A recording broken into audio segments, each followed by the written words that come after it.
वहां पर उस समय चुनाव चल रहा था, तो चुनाव में 20-20 गाड़ियां घूम रही थी, उन्हें कोई नहीं रोक रहा था। हम लोग ज्ञापन देने पहुंचे तो एसडीएम साहब ने कहा कोरोना काल है और मैं मुकदमा लिखवा दूंगा, अरेस्ट कर लूंगा। मैं सब करवा दूंगा, फांसी लगवा दूंगा। तो भैया बीच में एक मुरादाबाद आरटीओ को लेकर के एक मुद्दा उठा था, काफी मीडिया में भी हाईलाइट हुआ, तो थोड़ा बताइए उसके बारे में क्या रहा।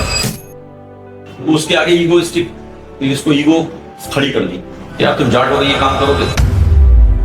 और क्या एक सोल्यूशन हो सकता है किसान के लिए, एक आम जाट परिवार के व्यक्ति के लिए जिसके पास 2 बीघे 4 बीघे 5 बीघे जमीन, उस जमीन को बेचने के अलावा उसके पास आज क्या ऑप्शन? तो किसान कर्ज में इसलिए डूबा हुआ है।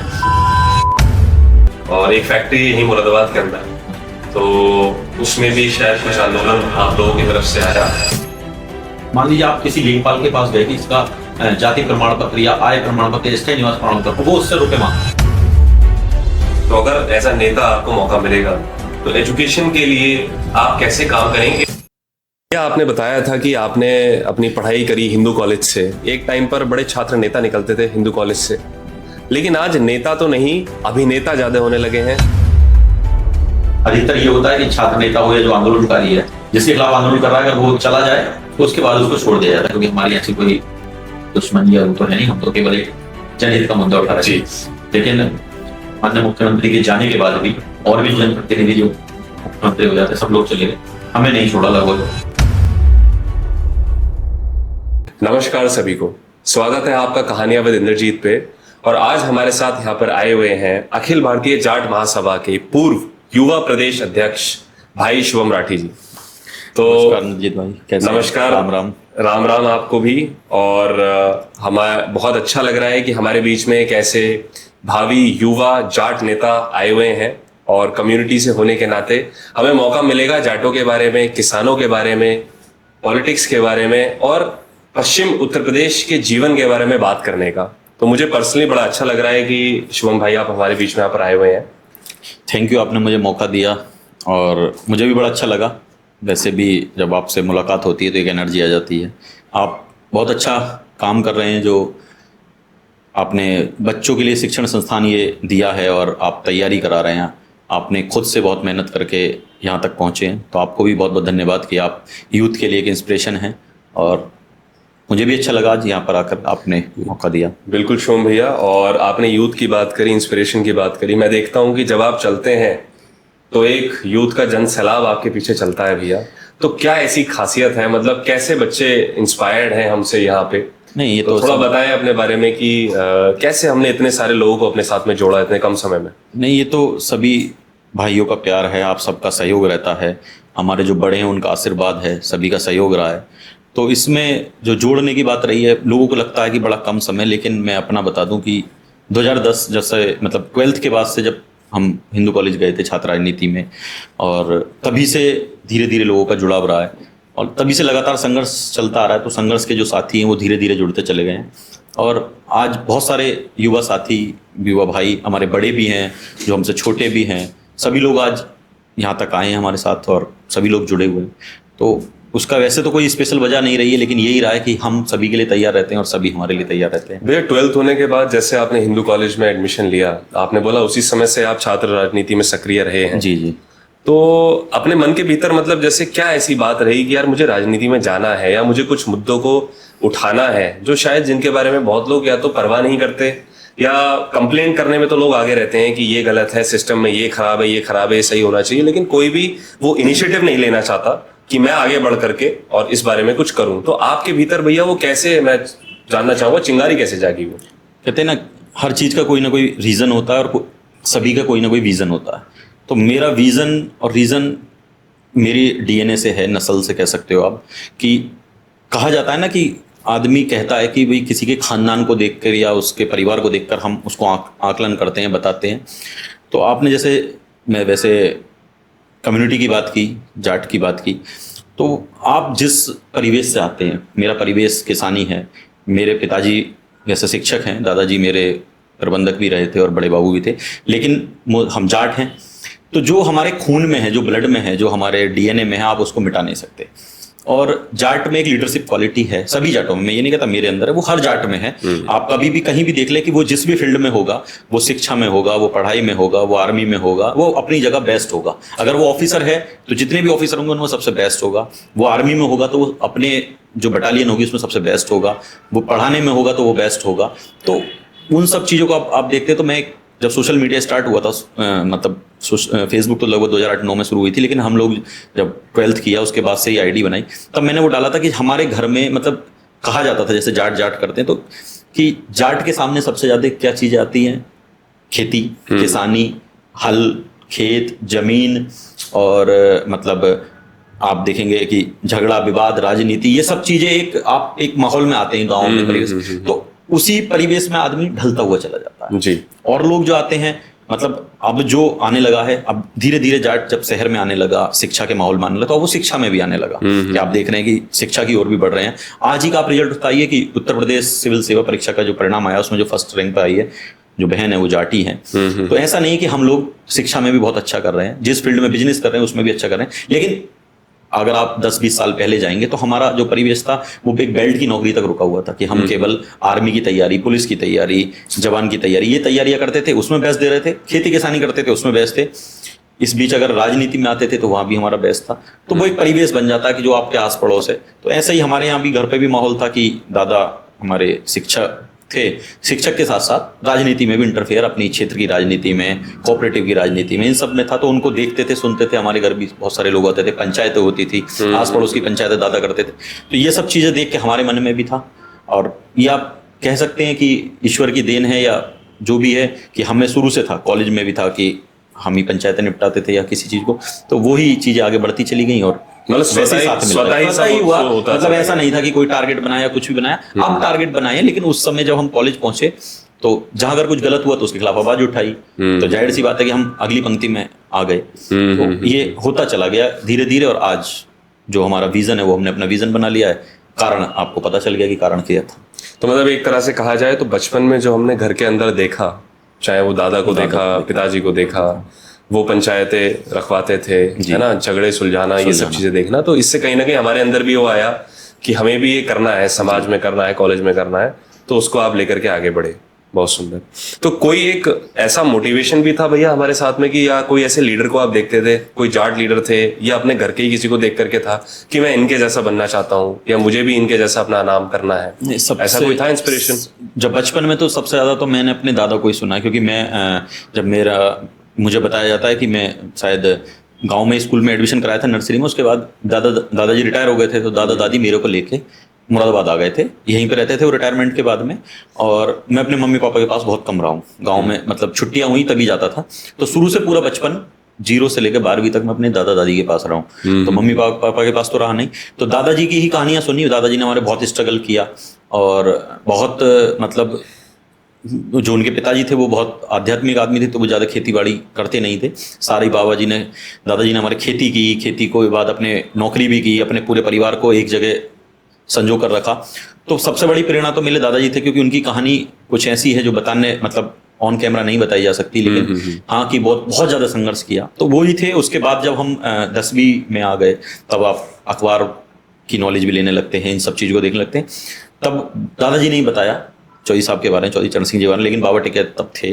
और मुझे याद है कि 2007 में मेरा हाई स्कूल हुआ था, और 8-9 में जो बिजनौर में बड़ा आंदोलन हुआ था बाबा महेंद्र सिंह टिकैत का, तो बड़े बड़े अखबारों में छपता था। तब मैं चौधरी महेंद्र सिंह टिकैत जी के बारे में, बाबा टिकैत जी के बारे में हमारे दादाजी ने बताया था।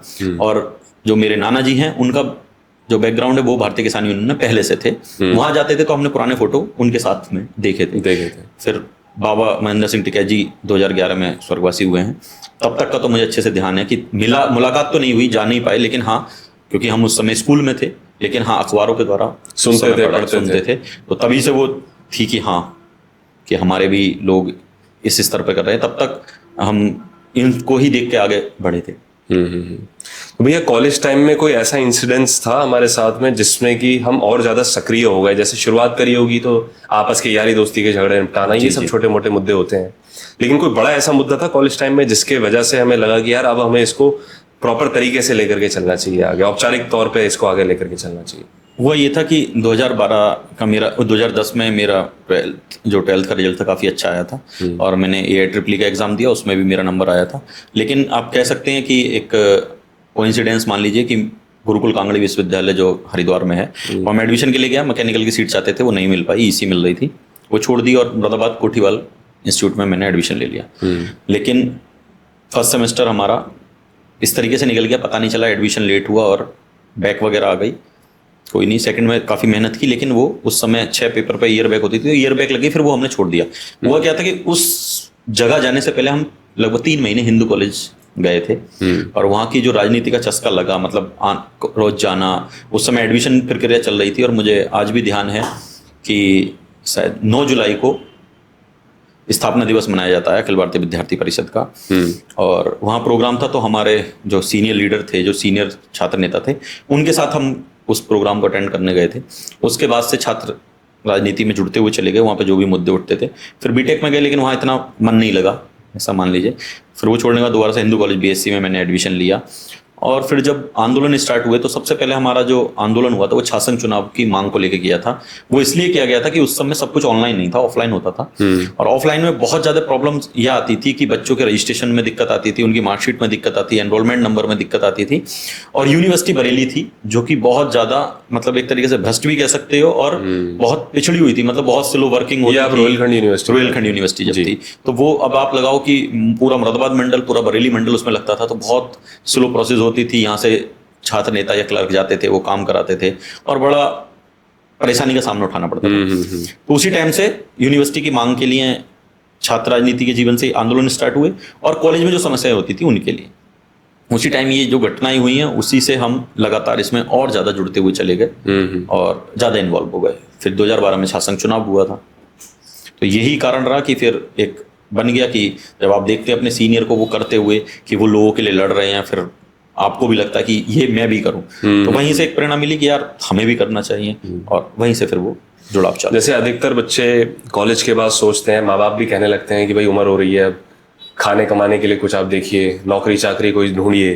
तो क्या उस समय आपके साथ भी ऐसा प्रेशर था कि भाई ये नेतागिरी में मत पड़ो, ये गलत काम है, घर वाले रोकते हैं जैसे कई बार? जी। और अधिकतर तो जाटों की जैसी इमेज बनी हुई है, आप भी जानते हैं क्षेत्र में, पश्चिम उत्तर प्रदेश में खास तौर से, कि थोड़े उपद्रवी टाइप होते हैं, लड़ते हैं, तो माँ बाप भी चाहते हैं बच्चा इन सबसे दूर रहे। तो उस समय घर वालों ने नहीं रोका आपको? नहीं, ये तो जो छवि बनाई गई है, ये तो एक तरीके से प्रोपेगेंडा बनाया गया है कि लड़ते हैं। लड़ते नहीं, जाट का एक खास बात रही है कि वो अपने अधिकारों के लिए लड़ना जानता है, और जाट की एक खास बात है कि वो गलत के खिलाफ आवाज उठाता है, चाहे उसके घर का सगा परिवार का व्यक्ति भी करेगा ना, अगर उसको गलत लगेगा तो वो उसकी आवाज उठा देगा। उसके अलावा ऐसा कोई नहीं है जो गलत के खिलाफ बोलता हो। तो लेकिन हाँ, मतलब जो आपका पहला क्वेश्चन था उसको बता दूं कि हमारे साथ भी बहुत हुआ। मतलब मैं 12वीं तक मतलब दादाजी के संरक्षण में रहे, तो बहुत ज्यादा स्ट्रिक्ट रहते थे। जब हिंदू कॉलेज में आए तो मुरादाबाद मकान होने के बाद भी हमने अलग रूम ले लिया था। उस समय कमरे कहा जाता, आजकल फैसिलिटी चलने लोग फ्लैट ले लेते हैं, लेकिन हम तब कमरा कहा जाता था, और एक कमरे में बहुत सारे लोग रहते थे, हमारे बहुत साथ बंद। तो उस समय तक तो ये था कि जब तो बीटेक कर रहे थे तो घर से रुपए खर्चे के लिए मिलते थे। जब हिंदू कॉलेज का पता चला तो फिर वो खर्चे पे रोक लगा दी गई। वैसा नहीं था, लेकिन हाँ स्ट्रिक्ट हो गए, थोड़ा सख्त हो गए मम्मी पापा दोनों ही कि भाई सख्ती करो। लेकिन ये था कि हम चोरी छुपे आंदोलन और ये सब करते रहते थे। कभी कभी अखबार में नाम आ जाता था तो पता चल जाती थी, तो मम्मी नाराज होती थी।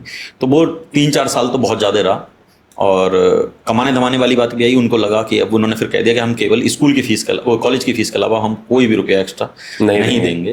तो मुझे ध्यान है कि मैंने 2014 में नौकरी भी की, लगभग 4 महीने मैंने नौकरी भी की है एक एक्सपोर्ट फर्म में। तो मैंने जॉब भी की थी, और फिर धीरे धीरे आगे बढ़ते गए। अगर 2016-17 के बाद से फिर पिताजी ने भी सहयोग करना स्टार्ट कर दिया कि जब करना ये है तो फिर हम साथ हैं। तो वो तो शुरू में तो रहता है, सबको लगता है, हर माँ बाप ये चाहता है कि एक हमारा बच्चा एक सेफ जोन में रहे, मतलब कि उसको उनका जो जाटों में तो खासकर ये है कि हमारे बच्चे की नौकरी हो जाए, शादी हो जाए, बच्चे हो जाएं और उसका जीवन सेटल हो जाए। लेकिन हमें ये वाला जीवन, मुझे लगता है कि मुझे नहीं लगा कि मैं इस तरीके से सेटल हो पाऊंगा, कि मैं केवल इस चीज़ के लिए नहीं बना। मतलब मुझे अंदर से भी लगती है कि एक कहते हैं ना कि एक बेचैनी, एक जगह नहीं रुक सकते हम, कि हाँ जो हमारा विजन है उस तक जब तक नहीं मिलेगा तो मुश्किल है। क्या विजन है हमारा, क्या सोच है हमारी आगे के लिए? आगे के लिए यही सोचा है कि देखो, आप वो अपने अधिकारों के लिए लड़ना है या अपने लोगों के लिए लड़ना है, आप जब तक आप उस सिस्टम का हिस्सा नहीं बन पाते, या तो आप कोई अच्छा अधिकारी बन के आप कुछ कर सकते हैं, या राजनीति में किसी जिम्मेदार मतलब प्रतिनिधि बनने के बाद। तो शुरू से था कि छासंग चुनाव लड़ना था, जब हमारी बारी आई तो छासंग चुनाव बैन हो गए, तो एक सपना पहला वही था छासंग अध्यक्ष बनने का, वो टूट गया। दोबारा में अब ये है कि जब भी चुनाव होगा तो एक बार एमएलए का चुनाव जरूर लड़ा जाए, और चुनाव केवल इसलिए नहीं लड़ना कि कोई हमें जनप्रतिनिधि बनना है या केवल एक बार विधायक बनना है। उसका एक रीज़न है कि हम जो ग्रामीण परिवेश की समस्याएं जो धरातल पर हमने देखी है, ऑन प्रैक्टिकल बातें हैं, आप जो किताबों में लिखी हैं या लिखित रूप की बातें हैं वो आप जस्टिफाई कर सकते हो, लेकिन जो प्रैक्टिकल है वो आप गाँव में जाकर देखेंगे कि कितनी समस्या है। गाँव का जो आदमी है वो अपनी बात नहीं कह पाता, आपको बहुत ज़्यादा भोला है। आपको लगता है कि एक जनप्रतिनिधि बनने के बाद हम जो बात कह सकते हैं मीडिया में पब्लिकली जो कर सकते हैं उस पे भी थोड़ा सा एक जनप्रतिनिधि को सोचना पड़ता है? लेकिन अभी जैसे आप एक सोशल वर्कर कह सकते हैं, या फिर अगर आप काम कर रहे हैं तो इस समय आपको डर की जरूरत नहीं है, स्वतंत्र हैं, आप कुछ भी कह सकते हैं, कुछ भी कर सकते हैं, तो उसके लिए एमएलए बनने की क्या जरूरत है? नहीं, हाँ, आप आज हम आंदोलन करके अपनी बात मनवाते हैं, और हम अपने, क्योंकि मैं स्वतंत्र राजनीति में ज़्यादा विश्वास रखता हूँ कि आप स्वतंत्र रह के अच्छे से काम कर सकते हो, लेकिन कई बार आपको ज़रूरत चीज़ें ऐसी पड़ती हैं कि जहाँ पर हमें आवाज़ उठानी चाहिए। जैसे आपकी आवाज़ आज सोशल मीडिया के माध्यम से जा सकती है, लेकिन आपके पास आज निधियाँ नहीं है कि आपको कोई काम कराना है। चलिए निधि की भी बात छोड़ देते, कई सारे लोग कहेंगे कि साहब निधि है तो वो कोई भी करा सकता है, लेकिन आप जिन मुद्दों को प्रदेश स्तर पर या देश स्तर पर उठा सकते हैं, जैसे बिजली का एक बहुत बड़ा मुद्दा है जिस पे जनप्रतिनिधि भी नहीं बोलना चाहते। आपकी बात बिल्कुल ठीक है, जब जनप्रतिनिधि बन जाता तो आदमी बचने लगता है मीडिया से। लेकिन बहुत सारे नेता मैं आपको ऐसे भी दिखाऊंगा जो स्वतंत्र हैं, बेबाकी से बोलते हैं। इस प्रदेश में भी हैं, अन्य प्रदेशों में भी हैं बहुत सारे कोई ऐसे नेता भी, ऐसे नेता जिनका आप हनुमान बेनीवाल जी को देखिए, बेबाकी से बोलते हैं। प्रदेश में राजा भैया को देखिए, बेबाकी से बोलते हैं। और हरियाणा में बहुत सारे, लेकिन उसकी वजह भी है ना, अपनी खुद की पार्टी है, डरते नहीं पार्टी है, किसी से बहुत सारे लोग हैं जिनकी खुद की पार्टी है लेकिन वो डरते हैं। कोई ईडी से डरता है, कोई सीबीआई से डरता है, कोई अलग अलग एजेंसियों से डरता है, लेकिन इन लोगों को डर इसलिए नहीं है क्योंकि ये धरातल पे नेता हैं, जन मुद्दे उठाते हैं। तो हम लोग भी इस तरीके के, सोच लीजिए कि आप इन्हीं से इंस्पिरेशन ले रहे हैं, सभी के मिक्स ले रहे हैं, मतलब ये नहीं किसी एक को, इसलिए मान के चल रहे हैं कि ये लोग अपनी जनता के लिए काम करते हैं। तो हमारी जनता नहीं, हमारे तो बड़े हैं सब, लेकिन मैंने जब धरातल पर देखा है कि जो समस्याएं हैं, आप कृषि में जो बहुत सारी समस्याएं आप देखिए कि कागजों में तो बता दिया कि आपकी आय दुगनी हो गई, लेकिन आप जाकर देखिए जो कट्टा कभी 50 किलो का आता था वो 40 किलो का हो गया है। आप बिजली को देखिए, बिजली सरकार बहुत अच्छी दे रही है, 18-18 घंटे 20-20 घंटे आ रही है, लेकिन विजिलेंस उससे अधिक छापे मार रही है, परेशान कर रही है, 2-2 लाख रुपए में सेटलमेंट कर रही है। तो ये ऐसे मुद्दे हैं जिस पर जनप्रतिनिधियों को बोलना चाहिए। आप देखिए कि दिशा की मीटिंग होती है, जो बोर्ड की मीटिंग होती है, उसमें आम सोशल वर्कर को नहीं बुला सकते, ना उसको बोलने का अधिकार है। वहाँ कौन बोलेगा? जो जनप्रतिनिधि है, जो आपके शहर के लिए या आपके गांव के लिए जो सरकार ने योजनाएं भेजी हैं, उस पर तो जनप्रतिनिधि का अधिकार है ना, उसको काम करवाने का अधिकार तो जनप्रतिनिधि का, सोशल वर्कर नहीं करवा सकता। वो मैं केवल आवाज़ उठा सकता है, कह सकता है, बोल सकता है, करवाने का काम तो जनप्रतिनिधि का ही है, वो फंड तो उसी के पास आ रहा है। तो केवल चुनाव लड़ने का उद्देश्य ये नहीं है कि साहब उससे अच्छी राजनीति या उससे अच्छा हम आवाज़ आज भी उठा सकते हैं अपने सोशल मीडिया के माध्यम से सड़कों के, क्योंकि हमने लगातार सड़कों पे संघर्ष किया है। बहुत सारे लोग हैं कि जो केवल या तो सोशल मीडिया पर हैं, या हमारा दोनों रहा है कि हमने शुरू से सोशल मीडिया पे भी रहे हैं और धरातल पर भी रहे हैं। तो केवल अपना विज़न अब यही बनाया है, बाकी देखते हैं ईश्वर की इच्छा। आपने बात करी भैया कृषि मुद्दों के बारे में, जैसे कि हम देखते हैं कि आज की तारीख में भाई सरकार का तो कहना है कि हम एमएसपी लागू करते हैं, हमने रेट भी बढ़ा दिए हैं, लेकिन फिर भी मैं देखता हूं कि अभी भी कई प्रदेशों में, सिर्फ उत्तर प्रदेश की बात अगर मैं ना भी करूं तो आज भी किसान आत्महत्या भी कर रहा है और कर्ज में भी डूबा हुआ है। बिल्कुल, आज भी किसान परेशान है। और धरातल की आपने बात करी, हम देखें तो अगर मैं जाट कम्युनिटी की भी बात करूं या कृषि कम्युनिटी की एज अ होल भी अगर मैं बात करूं, तो बहुत ज़्यादा ऑप्शंस हमारे पास नहीं है। जिन पे ज़मीनें नहीं हैं वो कर्ज में डूबे हुए हैं, जिन पे ज़मीन है तो उन पे काम करने वाले आज की तारीख में लोग नहीं है, है ना, वर्कर नहीं है, आसानी से मिलते नहीं है जो खेती बाड़ी कर सकें। तो इसका सोल्यूशन आपको लगता है कि केवल एक लीडर या फिर एक एमएलए दे सकता है, या पूरे सिस्टम को कहीं ना कहीं बदलना पड़ेगा इसके लिए? नहीं। और क्या एक सोल्यूशन हो सकता है एक किसान के लिए, एक आम जाट परिवार के व्यक्ति के लिए जिसके पास 2 बीघे 4 बीघे 5 बीघे ज़मीन है, तो उस ज़मीन को बेचने के अलावा उसके पास आज क्या ऑप्शन है? देखिए, आपने बहुत अच्छा सवाल किया और बहुत ही अहम सवाल है ये आज युवा पीढ़ी के लिए, मतलब हम जैसे युवाओं के लिए, तो कि हम ये सवाल सीधे सीधे हमारे ऊपर ही दागा जाना चाहिए कि जो लोग ज़मीनें बेच रहे हैं, सभी के लोग मन में विचार आता है कि सब स्टार्टअप करें, सभी लोग व्यापार करें, लेकिन आप आज देखिए कि इस स्टार्टअप वाली जर्नी में अगर 100 स्टार्टअप स्टार्ट हो रहे हैं तो लगभग एक साल पूरा कंप्लीट नहीं होता और 95 स्टार्टअप बंद हो जाते हैं, 5 स्टार्टअप बचते हैं, जिसमें से आधे कर्जे में होते हैं या फिर आधे ज़मीन बेच के लगाए गए होते हैं। तो स्टार्टअप की बात करना तो बहुत ईजी है, लेकिन उस स्टार्टअप को चलाना बड़ा कठिन है। ऐसे ही अगर आप खेती की बात करें कि 2 बीघे या 5 बीघे, टिकैत साहब ने, जो हमारे राष्ट्रीय प्रवक्ता हैं चौधरी राकेश टिकैत जी, और किसान मसीहा भी कहे जाते हैं और अंतर्राष्ट्रीय जाट मतलब किसान नेता हैं और किसानी के मुद्दे पर बेबाकी से बोलते हैं। कल भी उनको उड़ीसा में गिरफ्तार किया गया, प्रत्येक थाने पे आंदोलन हुआ। तो वो कहते हैं कि जिसने अपनी खेती बचा ली आने वाले 5 साल 10 साल के लिए, तो वो राजा होगा। वो किस लिए कहते हैं? क्योंकि वो बड़े दूरदर्शी नेता हैं, उनको पता है सरकार की जो निगाह है वो आपकी ज़मीन पर है। वो चाहती है आप सब ज़मीनें बेचें, आप ज़मीनें उनको एक्वायर कराएं और आप यहाँ से निकल जाएं और कोई स्टार्टअप वगैरह करें, और जो रुपया आपने ज़मीन बेचा और उसको ख़त्म करके फिर आप मजदूर बन जाएं। मजदूर इन द सेंस कि जो आपका रुपया ख़त्म हो जाएगा तो आपके पास ऑप्शन बचेंगे कि आप अपनी अपनी क्वालिटी के हिसाब से नौकरियां करेंगे। जो पढ़ा लिखा नहीं होगा वो मजदूरी करेगा, जो उससे ऊपर होगा वो क्लर्क बन जाए। मतलब वो एक 9 से 5 वाली नौकरी चाहते हैं कि ये 9 से 5 रहें, सवाल ना करें।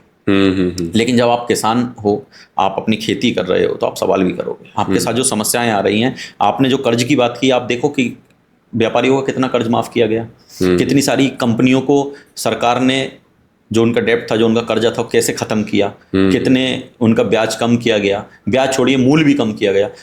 आप 2 बार की सरकार बन गई, हर बार किया जाता कर्ज माफ़ी की जाएगी, किसान इसी उम्मीद में रह जाता है। आप देख लीजिए कहाँ किया जा रहा है उसके साथ कर्ज माफ़ी छोड़िए, आपको बिजली फ्री की बात कही गई थी, बिजली फ्री भी नहीं मिली। लेकिन तो अब पहले कर्ज माफ़ी की बात चली, तो मैं कर्ज माफ़ी की बता दूं, तो किसान कर्ज में इसलिए डूबा हुआ है क्योंकि उसको फसलों का दाम नहीं मिल रहा। आप बार बार कहते हैं, अभी मैं एक भाई की वीडियो भी देख रहा था, बड़ी अच्छी लगी, उसने कहा कि हमें बोले कि ये योजना आई है, इससे कर्ज ले लो। वो कह रहा है, टिकैत साहब भी यही बात कहते हैं कि आप कर्ज क्यों दे रहे हो, आप हमारी फसलों का दाम दो ना, आप हमारा सही टाइम पे सही समय पे सही दाम दे दो, हमें कर्ज की जरूरत ही नहीं पड़ेगी।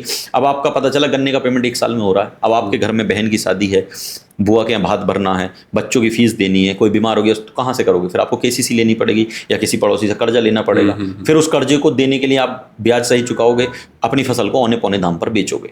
तो वो जो चक्र है वो उसमें फंसा रहता है। अगर किसान का सही मूल्य सही समय पर मिल जाए, मतलब फसल कटी 10-15 दिन में उसका अगर पेमेंट उसके हाथ में होगा, शायद उसे कर्ज की जरूरत ना पड़े और जमीन भी बेचने की जरूरत नहीं पड़ेगी।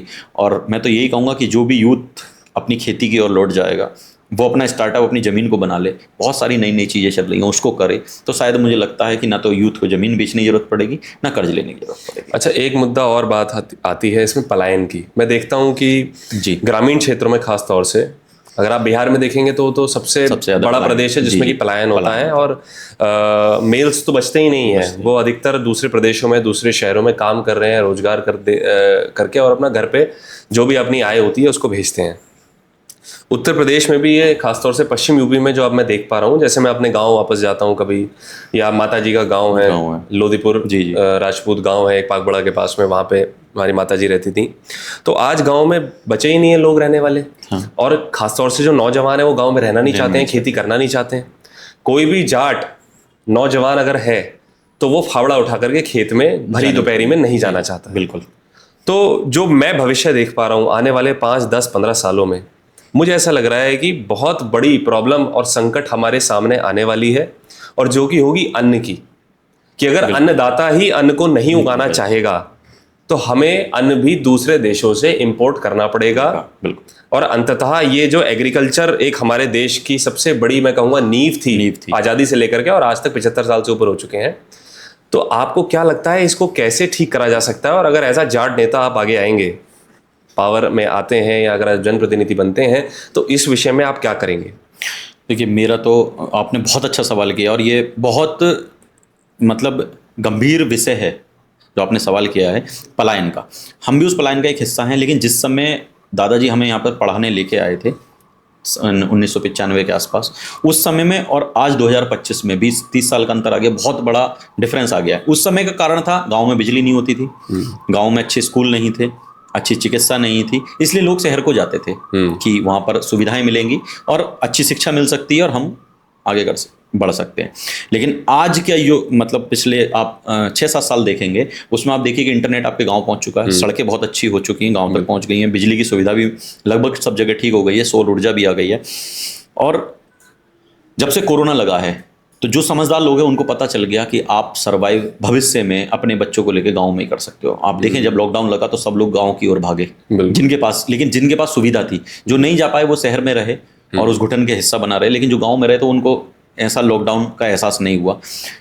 उसका रीज़न यही है कि जो इंडस्ट्री बड़ी बड़ी थी उनकी निगाह आपकी ज़मीन पर है, उनको पता है कि ये लोग पलायन यहाँ से कर रहे हैं। पलायन का रीज़न है कि उन लोगों के जो आकर्षण लग रहा है वो शहर में लग रहा है कि हम शहर जाएंगे, कोई अच्छी नौकरी करेंगे, अच्छा स्टार्टअप करेंगे या कुछ भी बिजनेस करेंगे, और उनके पास व्यापार में रुपए लगाने को नहीं है, तो उन्हें अपनी निगाह जो सबसे अच्छा गोल्ड है उनके पास ज़मीन, वो उसको बेच के उस पर करना चाहते हैं कि यहाँ से बेचेंगे इधर निवेश करेंगे।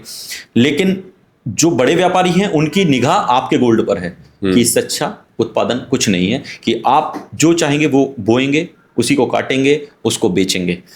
हम लोग घाटे की फसल करते हैं, नुकसान की उठाते हैं, क्योंकि हमारे पास लगाने के लिए नहीं होता। किसान जो है बेचारा, वो क्या करता है, उसी बीज को बोता है, फिर बेचता है, फिर वो उसमें से खर्चा भी करता है, खाद पानी भी करता है। लेकिन जो व्यापारी हैं उनके पास अलग से आय के स्रोत है, तो उनको दिख रहा है कि ये फायदे का सौदा बन सकती है। और फूड इंडस्ट्री आप देख सकते हैं इस देश, मतलब विश्व का ही सबसे बड़ा हब है। तो आप जब उत्पादन, जैसा आपने कहा ना कि जब खेती हम छोड़ देंगे, उत्पादन कहाँ से आएगा। जो लोग शहरों में रह रहे हैं उनको तो पता है कि हमें मार्केट से लेके आना, लेकिन मार्केट में कहाँ से आएगा, ये बात आपकी ठीक है। तो मैं यही तो कहना चाहता हूँ कि जो भी किसान भाई हैं, वो किसी भी जाति बिरादरी के हैं, ये यूथ हैं, चाहे पश्चिमी उत्तर प्रदेश के हैं या किसी भी राज्य के हैं, और खासकर जाटों से भी यही कहना चाहेंगे कि अपनी ज़मीनें मत बेचो, अपनी ज़मीनों की ओर वापस चलो, चाहे कम है या ज़्यादा है, आप उसमें स्टार्ट करो। आप खेती के बारे में, मैं तो जैसे मुझे भी ज़्यादा नॉलेज नहीं थी, मैं अगर लगे कि किसी को बड़ा ज्ञानी बनना हो तो मुझे भी नॉलेज नहीं थी। मैंने अपने मामा से बात करता हूँ, वो बहुत अच्छी खेती करते हैं, यूट्यूब पर देखता हूँ, बहुत सारे पेज फॉलो किए हुए हैं, उनसे सीख रहे हैं। और मैंने अभी एक बहुत छोटी सी जगह में सब्जी वगैरह का ऑर्गेनिक करने के लिए मैंने सबसे पहले ये सोचा कि मैं किसी को ना दूंगा, अपने लिए करता हूँ कि मैं अच्छी सब्जी, अच्छी फल और अपने ऑर्गेनिक खेती, जैविक खेती करके अपने लिए खाऊं। अगर उसका मुझको कोई बेनिफिट मिलेगा और मैं उसका लोगों को बेनिफिट दे पाऊंगा तो मैं उसको आगे भी बढ़ाऊंगा। और जो भी यूथ है मैं तो उनसे चाहूंगा, जहां भी आपको जैविक खेती के बारे में बताया जाता है, पढ़ाया जाता है, आप उसको देखिए। और छोटा प्रैक्टिकल मैं कहता हूँ, बहुत बड़ी जमीन में ना 1 बीघे 2 बीघे 3 बीघे 4 बीघे से स्टार्ट करके देखिए कि इससे क्या बेनिफिट हो। आप किसी को भी मैं कहता हूँ आपको रुपए का फायदा नहीं होगा तो, लेकिन शरीर का तो फायदा होगा कि आप अच्छा शुद्ध खाएंगे। आज आप देखिए कि स्वस्थ शरीर में कहते हैं कि भगवान निवास करता है, और स्वस्थ शरीर है तो आप सब कुछ कर सकते हैं। आप देखिए आज सबसे ज़्यादा कैंसर, टीबी, इस तरीके की जो बीमारियां हो रही हैं, ये कहीं ना कहीं हम उल्टा सीधा खाने की वजह से, जो भी ये फसलें, आप सब्जियां देखिए कि एक रात में लौकी तुरई बड़ी की जा रही है। तो फर्टिलाइजर इस तरीके से लग रहा है, दवाइयों का उपयोग इस तरीके से कर रहा है कि चलो वो तो अपना बेचने के लिए कर रहे हैं, लेकिन खा तो हम भी वही रहे हैं, जहर जो मार्केट में बिक रहा है। तो कम से कम जिनके पास खेती है वो अपनी खेती तो दिए हुए ठेके पे, और वो मार्केट में मार्ट से लेके आ रहा है। मार्ट में क्या आ रहा है, सब वही जो मार्केट में। तो अगर हम अपने लिए भी, सबसे पहले हम मार्केट में ना बेचें, कब 1 बीघे में हम अपने लिए सब्जियां करके देखें और फिर उसका आकलन करके देखें कि अगर ये मार्केट में जाएगी तो इसका क्या अच्छा रेट मिलेगा। तो आप औरों की तुलना में बेचेंगे तो आपको कम से कम रेट भी मिलेगा और आप शुद्ध दे पाएंगे। तो आप 2 काम परोपकार का करेंगे कि आप एक तो रेट दूसरों से अच्छा देंगे और आप शुद्ध देंगे, आप शुद्ध दूध देंगे, आप शुद्ध सब्जी। आप आज देखिए कि जो दूध का उत्पादन है वो कितना है और खपत कितनी है। आज पूरे देश में शादियां होती हैं, एक साथ 50-50, 100-100 शादियां एक शहर में हो रही हैं, और दूध की कमी नहीं पड़ रही, पनीर की कमी नहीं पड़ रही। लेकिन गांव में, देहात में लगभग आप एक गांव में जाएंगे तो अगर 100 घर हैं तो लगभग 20 में जानवर होंगे, मतलब गाय भैंस पल रही होगी। कहाँ से हो रहा है ये उत्पादन? तो कहीं ना कहीं हम नकली उत्पादन खा रहे हैं, नकली चीज़ें खा रहे हैं। तो यही सब चीज़ें हैं जो आपका विषय था कि लोगों को वापसी अपनी खेती पे इसीलिए जाना चाहिए कि आज की तारीख में अगर मैं मानता हूँ तो सबसे अच्छा जो आपका गोल्ड है वो ज़मीन ही आपकी। इसमें फिर हम अगर बात करें कि अगर ज़मीनें बेचनी नहीं है और हमें ज़मीनों को अभी रखना है, तो उसमें फिर अगर मैं बात करूं एम्प्लॉयमेंट के लिए क्या ऑप्शन हमारे पास हो सकता है। एक यूथ के पास में अगर मान लीजिए वो ज़मीन नहीं बेचते हैं और ग्रामीण क्षेत्र से आते हैं, पढ़ाई में भी कोई बहुत ज़्यादा स्कोप उनको नहीं मिल पाया, तो और हम क्या ऑप्शन दिखा सकते हैं यूथ को, चाहे वो जाट कम्युनिटी से हो या किसी भी कम्युनिटी से हो, तो क्या ऑप्शंस उनके लिए इस समय आज के टाइम पे रहेंगे? देखिए, मोस्टली अगर आप जाट की बात करें तो जाट बहुत मेहनती है युवा, कोई भी युवा हो वो, मतलब मैं किसी एक की नहीं बात कर रहा, सभी।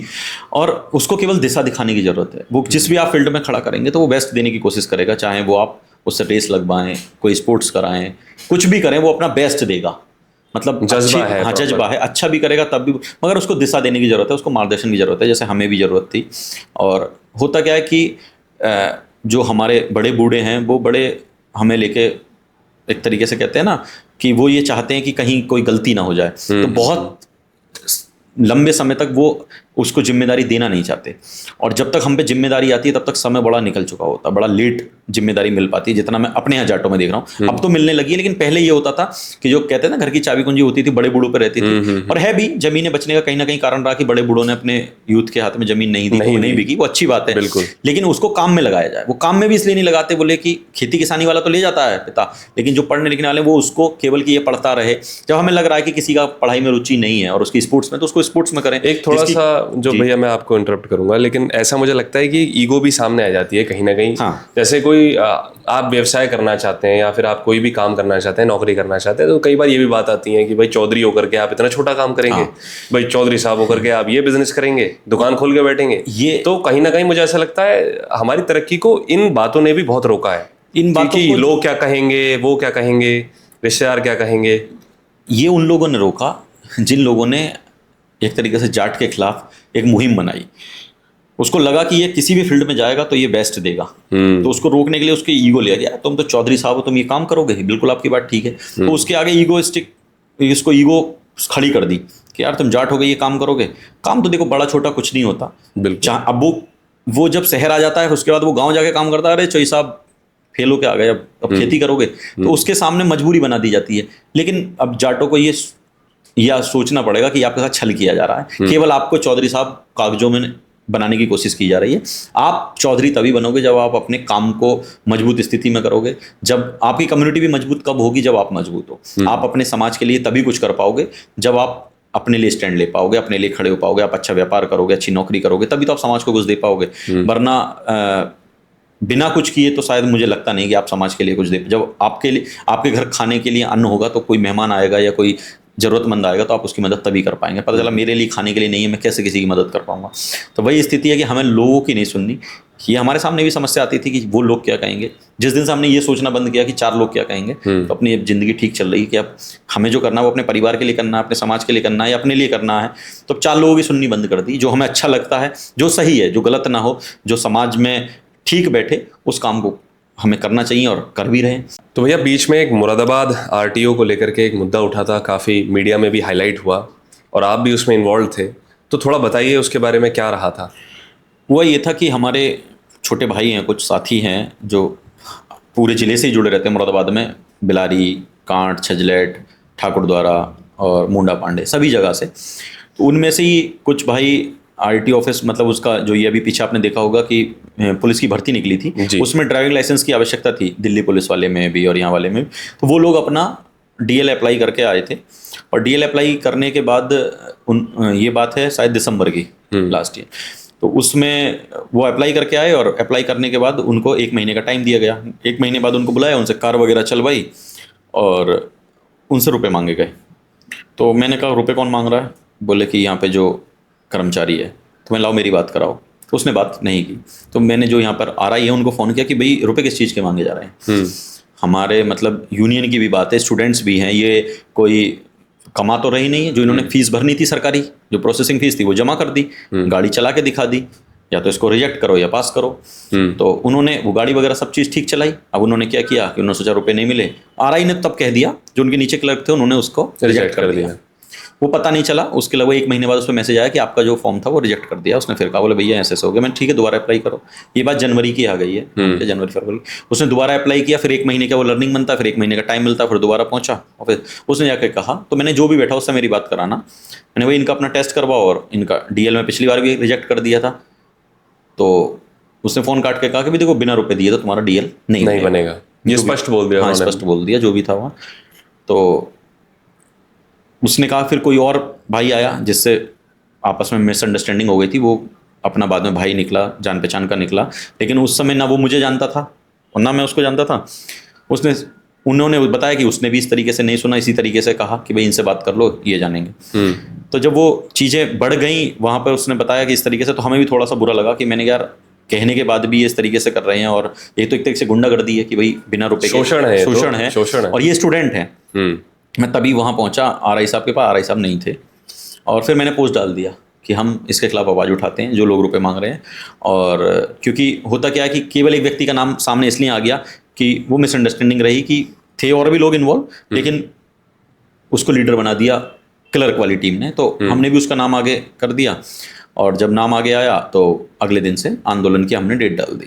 हमारे पास भी सिफारिशें आई, वो बाद में पता चला वो भी लड़का जाट था, भाई था वैसे अपना। अब मिसअंडरस्टैंडिंग क्लियर हो गई, लेकिन उस समय की सिचुएशन ऐसी थी, ना वो मुझे पहचानना था ना मैं उसको पहचान रहा था, और वो आंदोलन बढ़ गया। आंदोलन बढ़ा, हमने मुद्दा उठाया। वो उसकी अकेले की तो कमी है नहीं, पूरे आरटीओ, क्योंकि पूरे सिस्टम की कमी है। आईटीओ, एआरटी और आरआई सभी लोग उसमें इन्वॉल्व हैं। तो लेकिन वो तो एक केवल क्योंकि वो डेस्क पे बैठा है तो सबसे पहला अपराधी उसी को माना जाता है, लेकिन सिस्टम पूरा अपराधी था। और जब हमने पूछा कि भाई कितने डीएल बनते, तो पता चला 243 डीएल बनते थे पर डे। और लेकिन आप समय देखोगे तो सुबह 10 बजे से शाम 5 बजे तक ऑफिशियल टाइम है। इस बीच में आप डिवाइड कर लो, एक डीएल बनने में भी लगभग 20 से 25 मिनट लगेंगे। आप 5 मिनट भी लगाओगे तब भी कितने डीएल बनने हैं, 100-125 डीएल बनने हैं। आप 243 डीएल कैसे बना रहे हो, और उसमें टेस्ट भी लोगे। तो वो उनकी चोरी पकड़ी गई, उनको वो करा। फिर आंदोलन की दोबारा डेट लगी, आरटीओ साहब से मुलाकात की, आरटीओ साहब ने अपनी गलती मानी कि हाँ अगर इसमें हो रही, उन्होंने जांच कमेटी बिठाई, जो भी लोग थे उन पर कार्रवाई हुई जी। और उसके बाद से ये हुआ है कि जो भी यूथ जा रहा है वो केवल अपनी जो फीस सरकारी होती है वही अब कर्मचारी सहयोग भी करते हैं, और डीएल लाइसेंस भी बना रहे हैं। उसके बाद से काफ़ी सहयोग किया है, सुधार आया। और आज की स्थिति ऐसी है कि जो भी यूथ जाता है वो भारतीय किसान यूनियन का नाम ले दे, हमारा नाम ले दे, या किसी संगठन का नाम ले दे, तो जाके उसको अब केवल फीस ली जाती है, उसके साथ जो शोषण था वो बंद हो गया है हमारी निगाह में। तो अब कोई दे रहा है तो वो उसको पता होगा, लेकिन हमने अपने सभी साथियों से कह दिया कोई भी 1 रुपया डीएल के नाम पर नहीं देगा। और इसका एक बहुत बड़ा स्कैम ये चल रहा है, ये यहाँ की बात नहीं है। हुआ क्या कि प्राइवेट कंपनियों ने अपने टेंडर जारी किए हैं, उसमें लड़के रखे हुए हैं और वो लोग डीएल बना रहे हैं, या जो भी कंपनियां हैं। तो वो सरकार ने तो सोचा है कि हमारा समस्या हल हो गई है, लेकिन वो प्रत्येक जिले में इसी तरीके से चल रहा है और बड़ा मोटा रुपया उसमें लिया जाता है। तो ये एक मुद्दा था आरटी ऑफिस वाला। इसके बाद मैंने देखा भैया एक हमारा प्रदूषण का भी मुद्दा उठा है, और एक फैक्ट्री है यहीं मुरादाबाद के अंदर। हाँ जी। तो उसमें भी शायद कुछ आंदोलन आप लोगों की तरफ से आया, जिसमें कि आप फोरफ्रंट में रहे जी। तो क्या मुद्दा था भैया, और क्या परेशानी थी, और उसका क्या एक हल निकला आगे? उसमें कल ज्ञापन है वैसे, लेकिन मुद्दा ऐसा है कि मुरादाबाद में बिलारी तहसील में एक जगह पड़ती है, सोंडारा रोड पे। आप जाएंगे सैंसपुर से सोंडारा रोड पे, तो वो नॉन इंडस्ट्रियल जगह है, मतलब खेती किसानी की जगह है। वहीं पे हमने भी जमीन ली थी 3 साल पहले आज से, और उसी में हमने ऑर्गेनिक खेती करने का सोचा था। तो जब हम वहाँ पे काम करा रहे थे, उसकी बाउंड्री करा रहे थे, तारकसी करा रहे थे, तब वहाँ पे किसान लोग जो आसपास थे, जिनके गेहूं हो रहे थे, वो आते थे। तो वो रोज डंडा लेके, एक तो बंदरों को रखाना पड़ता था, बंदर बहुत है जी। वो लोग समस्या लेके आए, वो पूछने लगे भैया क्या करोगे। तो वो उनकी जो सवाल था वो मुझसे इसलिए था कि उन्हें लगा कि यहाँ कोई फैक्ट्री तो नहीं लगा रहे, वो एक फैक्ट्री से परेशान हो चुके थे। तो मैंने कहा बाबा नहीं, फैक्ट्री तो नहीं लगा रहे। तो बोले नहीं यार झूठ बोल रहे हैं, यहाँ पे पहले भी ऐसे हुआ। मैंने क्या हुआ है, ये जो सामने फैक्ट्री है, बोले इसने बोला था ये मटर प्लांट लगाएंगे और यहाँ पर भी टायर चला रहा है।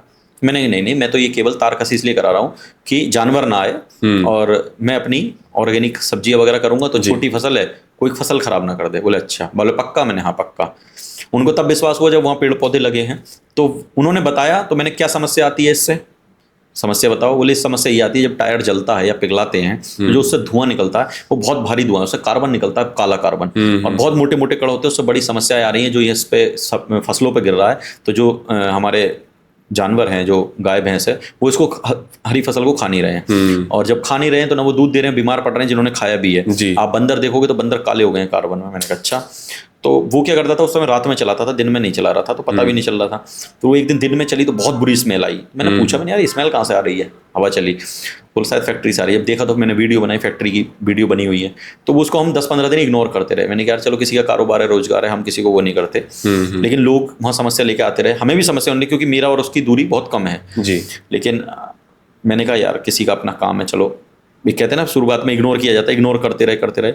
लेकिन अभी जब लास्ट टाइम ये चला तो क्योंकि उस रात में चलाता था तो हम लोग दिन में जाते हैं तो पता नहीं चलता था, उसने दिन में चलाई काफ़ी देर और बहुत बुरी स्मेल, मतलब वहाँ बैठना ऐसा हो गया कि हम खाना खा रहे थे तो खाना भी नहीं खाया गया और हमने खाना बीच में छोड़ के और वीडियो बनाई और वीडियो बनाने के बाद हम फैक्ट्री पहुंचे और फैक्ट्री बंद करवाई। मैंने भाई इसको बंद कर ले, हम चले जाएं अपनी चला लेना, लेकिन उसकी वीडियो बनाई प्रॉपर, मैंने सोशल मीडिया पे भी डाली है। आप वहाँ देखेंगे स्मेल का ये था कि आप 10 मिनट वहाँ बिना मास्क के मतलब रुक ही नहीं सकते, हमें वहाँ से निकलना ही पड़ा। और बहुत भारी कण है, जैसे नॉर्मल धुआं निकलता है तो वो एक धुआं है, ब्लैक धुआं निकल रहा है, जब वही प्रदूषण हानिकारक है तो ये तो इसमें भारी कण है, मतलब आप जब देखेंगे तो इसको आप नोटिस करेंगे कि इसमें ऐसा लगेगा कि ये धुएं में वजन है, बहुत भारी है। तो उसका जो चिमनी से खेती की जमीन में ये पास कैसे हुआ? हाँ, ये सबसे बड़ा सवाल मुद्दा ये आता है कि उसके पास एनओसी भी है, लेकिन बताते हैं एनओसी उसने मटर प्लांट के नाम पे ली थी कि मटर प्लांट लगाऊंगा। सरकार आप देखिए कि पराली जल रही है उसको सैटेलाइट से पकड़ लेती है, लेकिन चिमनियों से निकलता धुआं इस प्रशासन को नहीं दिखता, इस सरकार को नहीं दिखता। मतलब इंडस्ट्री के लिए आप एनओसी भी दे रहे हो, वहां पे फायर की भी एनओसी ली होगी उसने, अब ली या नहीं ली मुझे नहीं पता, ये तो सरकार चेक करे आके। और वो बीच खेती किसानी, मतलब इस तरीके की जो फैक्ट्रियां उनको इंडस्ट्रियल एरिया में होने चाहिए और इसके आसपास आबादी ना हो। इसके पास में 500 मीटर के अंदर 3-4 गांव आते हैं, आबादी आती है और वो लगातार उसमें जला रहा है। कल को कोई बड़ी दुर्घटना हो जाए, कुछ भी हो जाए, मगर सरकार मौन है कि अब उसने कैसे मैनेज किया है प्रदूषण विभाग को या एनओसी कैसे लिए वो तो वही बता सकता है या प्रदूषण विभाग बता सकता है। तो मैं तो बस इतना कहना चाहूँगा कि किसान अगर पराली जला देगा तो उसका धुआं सैटेलाइट पकड़ लेती है, लेकिन चिमनी से जो धुआं इतना विकट निकल रहा है कार्बन, उसको नहीं पकड़ पा रही है। तो आप देख सकते हैं कि छोटे किसान के लिए, छोटे आम आदमी के लिए, जो हम जैसे आम लोग हैं, उनके लिए हर नियम कायदा कानून फॉलो किया जाता है, बड़े लोगों के लिए नहीं किया जाता। कहीं ना कहीं अगर मुझे ऐसा लगता है कि अगर हम मौन हैं, चुप्पी साधे हुए हैं, तो कुछ भी बदलाव ला नहीं सकते हैं, कहीं ना कहीं तो शोर मचाना ही पड़ता है। हम उसका हिस्सा बन गए हैं ना। बिल्कुल भाई, अगर हमने किसी भी गुलामी के खिलाफ आवाज नहीं उठाई है तो कहीं ना कहीं आपने वो मौन रूप से स्वीकार कर ली। आपके ऊपर अगर कोई नियम थोपा गया या नियम आपको बताया गया और आप उसको सहर्ष स्वीकार कर रहे हैं तो कहीं ना कहीं आपने उस गुलामी को स्वीकार कर लिया। अगर आप गलत के खिलाफ भी नहीं बोल पा रहे, आपके आंखों के, मैं कहता हूँ आंखों के सामने ना हो, चलो एक बार को आप इग्नोर कर सकते हो, आंखों के सामने अगर आपके सामने गलत हो रहा है और उसके बाद भी अगर आप चुप हैं तो कहीं ना कहीं आप उस गुनाह में आप भी शामिल हैं। बिल्कुल, भले ही आपने कुछ ना किया लेकिन आप देखने के बाद विरोध ना कर पाए तो कहीं ना कहीं आप उसमें शामिल हो गए। तो उन गांव वालों ने तो बेचारों ने विरोध किया, लेकिन जिन लोगों को, जनप्रतिनिधियों को या जिन जिम्मेदार लोगों को आवाज़ उठानी थी, जो उठा सकते थे उन नागरिकों के साथ, गांव वालों के साथ, उन लोगों ने नहीं उठाई, तो उसके जिम्मेदार वो लोग भी हैं। एक बहुत बड़ा मुद्दा भैया जो अभी आया था कुछ समय पहले, जाट आंदोलन का और जाट आरक्षण का एक मुद्दा आया था। आपने देखा हरियाणा में बहुत विकट रूप से ये मुद्दा उठाया गया था एक समय पे, और उत्तर प्रदेश में भी जाटों ने मांग करी है और अभी भी लड़ रहे हैं जाट कि भाई केंद्र में हमें एक तरह से आरक्षण मिलना चाहिए। लेकिन हम ये भी देखते हैं, जैसे आपने भी बात कही, कि जाट इकलौती ऐसी कम्युनिटी है जहाँ पर भी है एक लैंड बैंक होल्ड करने वाली कम्युनिटी है। हाँ। और भविष्य में जो वैल्यू एक लैंड की होने वाली है वैसी वैल्यू किसी भी चीज़ की नहीं होगी। तो क्या ये सही है कि जाटों को आरक्षण की ज़रूरत है और क्या हमें मांगना चाहिए? इस बारे में आपका क्या कहना रहेगा? देखिए, जाटों के खिलाफ एक प्रोपेगेंडा चलाया गया, लोगों को समझाया गया कि तुम तो, जैसा आपने बताया कि तुम तो जाट हो, चौधरी साहब हो, तुम तो जमीन वाले, तुम्हें आरक्षण की क्या आवश्यकता है। आरक्षण अगर खत्म करना है तो सभी का खत्म किया जाए, वरना सारे लोग इतने सक्षम या इतने संपन्न नहीं हैं। अगर गांव में कोई 2, 4, 5 लोग अच्छी जमीन वाले हैं तो ऐसा नहीं है पूरा गांव ही उन्हीं के बराबर है। आवश्यकता है, बहुत सारे लोग आर्थिक रूप से कमजोर हैं। अब आप देखिए कि जमीनें जो थी वो तो जो दादा ने दी है, अब पता चला उनके 2 बेटे हो गए, वो 2 जगह डिवाइड हो गए, फिर उनके 2 बेटों के वो डिवाइड होती होती कम होती चली जा रही है। तो आप उस स्थिति को कोई नहीं नाप रहा, वो पुरानी चीजें लेके चलेंगे, साहब इनके पास इतनी जमीन थी, वो डिवाइड भी तो हुई है। नीचे आप जितनी सीढ़ी नीचे जाते जाएंगे वो डिवाइडेशन में जाती जाएगी, कम होती चली जाएगी। तो आरक्षण की तो इसलिए आवश्यकता है क्योंकि हम लोग शिक्षा की ओर भी बढ़ रहे हैं। जैसे और कम्युनिटी को पिछड़ा वर्ग में मौका दिया गया, हम भी उसमें ही आते हैं। उत्तर प्रदेश में आप बीसी में आ रहे हो, राजस्थान में आप भरतपुर को और धौलपुर को छोड़ दे तो बाकी बीसी में आते हैं। हरियाणा में उनको ये बताया गया कि आप संख्या में ज़्यादा हैं इसलिए आरक्षण आपको नहीं दिया जाएगा, आप संपन्न हैं, आपके पास सबसे ज़्यादा जमीन है, खेती। लेकिन आप उसको ये देखिए ना कि उसके पर व्यक्ति कितने हिस्से में आ रही है, बल्कि हमारी जनसंख्या कम होती जा रही है, लेकिन जितनी भी जनसंख्या हो रही है वो जमीन को तो आपस में, अगर एक बाप के 2 बेटे हैं तो वो 2 जगह हिस्सों में बढ़ गई, फिर उनके बच्चे हुए, तो वो कम होती जा रही है। इस ओर किसी का ध्यान नहीं है, लेकिन वो पुराने आंकड़ों को उठाकर सवाल उठाते हैं। वो इसलिए चाहते हैं कि अगर इनको भी आरक्षण मिला तो ये सब चीज़ में सक्षम हैं, मजबूत हैं, और ये हाथ मार जाएंगे, नौकरियों में हाथ मारेंगे, खेल में हाथ मारेंगे। तो कहीं ना कहीं और लोगों को चिंता है, घबराहट है कि इनको मौका मिला तो ये अपना मौका भुनाएंगे। जो और आपको लगता है मेहनत से आपको करते मौका हैं। मिलेगा तो आप इस मुद्दे को उठाएंगे, नहीं, हम तो या मुद्दे इस को संघर्ष को आप आगे और बढ़ाएंगे? जब हम छात्र राजनीति में थे तो मतलब उस समय जाट आंदोलन स्टार्ट हुआ था 2014 के बाद से, तो हम उसका हिस्सा रहे थे। और काफुरपुर जब पहले रेल रोकी गई थी तब भी गए थे, और जब 2014 के बाद हरियाणा वाला जब हुआ था उसके बाद भी हर जगह जहाँ भी मीटिंग हुई आरक्षण के लिए, जहाँ भी विरोध प्रदर्शन हुआ, और सत्ताधारी पार्टी से तभी से थोड़ा सा ज़्यादा मतभेद और मनभेद हुआ कि जाट आरक्षण की जो मांग कर रहे थे उन लोगों पर उल्टे सीधे आरोप लगाए गए और गोलियां चलाई गई, उनके सीने पे गोली मारी गई, 16 लोग हमारे शहीद हुए। तो केवल वो अपनी मांग कर रहे थे, और आपने मांग के बदले में क्या दिया? क्योंकि आरक्षण तो हो चुका था, जब ये सरकार आई इसने आरक्षण वो छीन लिया। जो भी उसमें कमियां रह गई थी इन्होंने उसको अपना वकील खड़ा करके और उसको इस तरीके से, ये सब आपने पढ़ा है कि किस तरीके से उसको खारिज किया गया जी। और किस तरीके से आपके साथ छल किया गया। तो केवल इसलिए किया गया कि कहीं ना कहीं अगर जाटों को मौका मिलेगा, तो आप देखिए यूपीएससी में बहुत सारे हमारे भाई बहन थे जो 1 नंबर से 2 नंबर से रह गए थे। अगर आरक्षण होता तो आज हमारे और भी ज़्यादा लोग यूपीएससी में क्लियर करके, और कोई आईएएस होता, कोई आईपीएस होता, कोई आईआरएस होता, इस तरीके से। तो ये कहीं ना कहीं हमारे साथ छली है कि आरक्षण, या तो अगर आप आरक्षण ना देने की बात करते हो, आप जाति विरोध की बात करते हो, तो सभी का ख़त्म किया जाए। फिर आरक्षण आप आर्थिक स्थिति पर दो, जिसको ज़रूरत है आर्थिक स्थिति उसमें दिया जाए, जाति वाइज क्यों दिया जा रहा है? आप जाति प्रमाण पत्र बनवा रहे हो और जाति के विरोध इसलिए करते हो कि साहब जाति नहीं लिखी जाएगी, जाति नहीं बोली जाएगी, या आप खुलकर जाति के बारे में बात नहीं कर सकते, लेकिन आप जाति प्रमाण पत्र क्यों बनवा रहे हो? तो जाटों के साथ तो हमेशा पहले भी छल हुआ, आगे भी छल होता रहेगा। ये जाटों को सोचना होगा कि हम अपनी कम्युनिटी को कैसे मजबूत करें और किस तरीके से इसके लिए लड़ें। और एक जो मैं बात आपसे और करना चाहूँगा कि एजुकेशन के बारे में हमने देखा कि अधिकतर जो जाट भाई हमारे हैं, कहीं ना कहीं जितना एक होना चाहिए हमारा इन्वॉल्वमेंट एजुकेशन में, एकेडमिक्स में, या प्रोफेशनल फील्ड्स में, जो मैं बात करूं जैसे डॉक्टर हो गए, इंजीनियर हो गए, अभी भी इतना नहीं है जितना हमारी कम्युनिटी की तरफ होना चाहिए। तो अगर एज अ नेता आपको मौका मिलेगा तो एजुकेशन के लिए आप कैसे काम करेंगे? केवल जाटों के लिए नहीं, इस पूरे क्षेत्र में, अपने क्षेत्र में, मुरादाबाद क्षेत्र में आप कैसे काम करेंगे इसके ऊपर?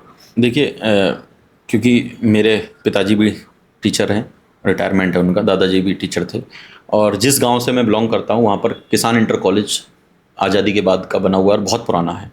हमारे परिवार में जो हमारे परदादा वगैरह थे वो विधायक रहे, चौधरी किशन सिंह हमारे दादाजी के ताऊजी थे, और उन्होंने ही किसान इंटर कॉलेज की स्थापना की।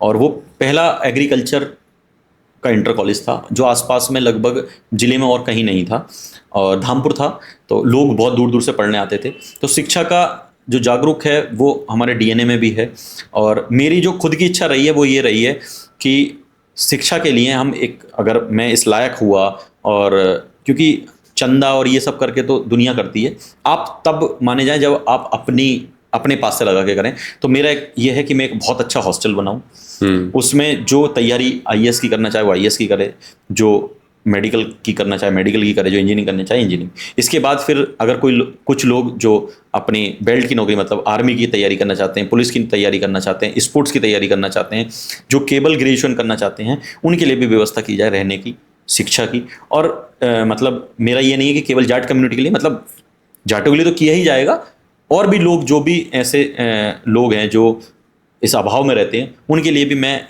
करना चाहता हूँ कि एक अच्छी संस्थान बनाई जाए सब लोगों के सहयोग से। जो जाट शहर तक नहीं पहुंच पा रहा किसी अभाव की वजह से, उसको मौका मिले, वो कैसे भी तैयारी करे। तो मेरा तो एक यही था कि एक हॉस्टल बनाया जाए, उसके अलावा तैयारी भी की जाए। और आपने ये बनाया हुआ है, तो मैं तो जो भी हमारे जानने वाले मिलते हैं जिसको इंजीनियरिंग की तैयारी करनी है, आपने इतना अच्छा संस्थान ये दिया है, तो मैं तो कहता हूँ कि आप जाइए।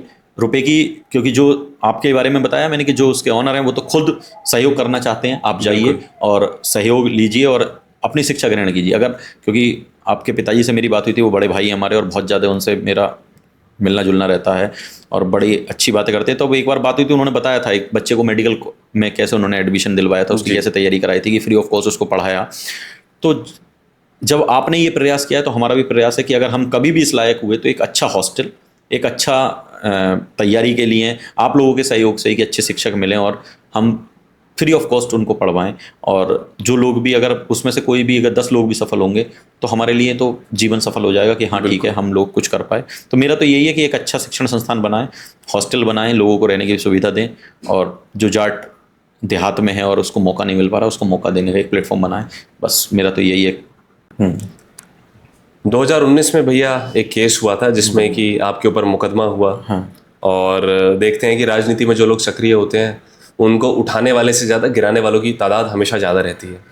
तो ऐसे में बड़ा मनोबल अपना मजबूत करके हमें आगे बढ़ना होता है। तो थोड़ा बताइए उस टाइम पे आपको किसने मदद करी, कैसे आप उस टाइम से उभर के आए? हुआ ये था कि हम एक यूथ सम्मेलन करना चाहते थे, और उत्तर प्रदेश स्टूडेंट यूनियन हमने छात्र संगठन बनाया हुआ था, सभी यूथ को जोड़ रहे थे, और हम यूनिवर्सिटी की मांग कर रहे थे। यूनिवर्सिटी के लिए हम लगातार संघर्ष कर रहे थे, मांग कर रहे थे कि हमें यूनिवर्सिटी जो यूनिवर्सिटी आज बन रही है। हाँ, मुरादाबाद के हाँ जी, अंदर। हाँ जी। तो हम यूनिवर्सिटी की मांग कर रहे थे कि मुरादाबाद में एक मेडिकल कॉलेज हो और एक सरकारी यूनिवर्सिटी हो। उसके लिए हम लगातार आंदोलन कर रहे थे। प्रधानमंत्री ने कहा था कि देश का युवा बेरोजगार नहीं है, वो पकौड़े तलकर भी अपना रोजगार चला लेगा। तो हमने कलेक्ट्रेट पे पकौड़े भी तले, बूट पॉलिश भी की, लगातार मांगे की। उसी बीच में माननीय मुख्यमंत्री जी का दौरा हुआ था, तो उसमें हमने कह दिया था कि या तो हमारा ज्ञापन दिलवाइए या फिर हम विरोध करेंगे, काले झंडे दिखाएंगे या नारेबाजी करेंगे, और हम विरोध करेंगे अगर हमें नहीं मिलवाया गया। तो ये बात LIU वगैरह को पता चल गई, पुलिस को पता चल गई, तो वो पुलिस हमारे पीछे लग गई कि इन्हें गिरफ्तार कर लो उस तरीके से। और हम छुपते रहे, छिपाते रहे। जो हमने भी दिमाग से खेला कि जो हमने टाइम दिया उस टाइम से हमने अपना आपस में टीम में बता दिया कि इस 11 बजे नहीं, हम 1 बजे चलेंगे, इस तरीके से कि जिस समय मुख्यमंत्री आने का दौरा होगा। और हमने वो टाइम कर लिया।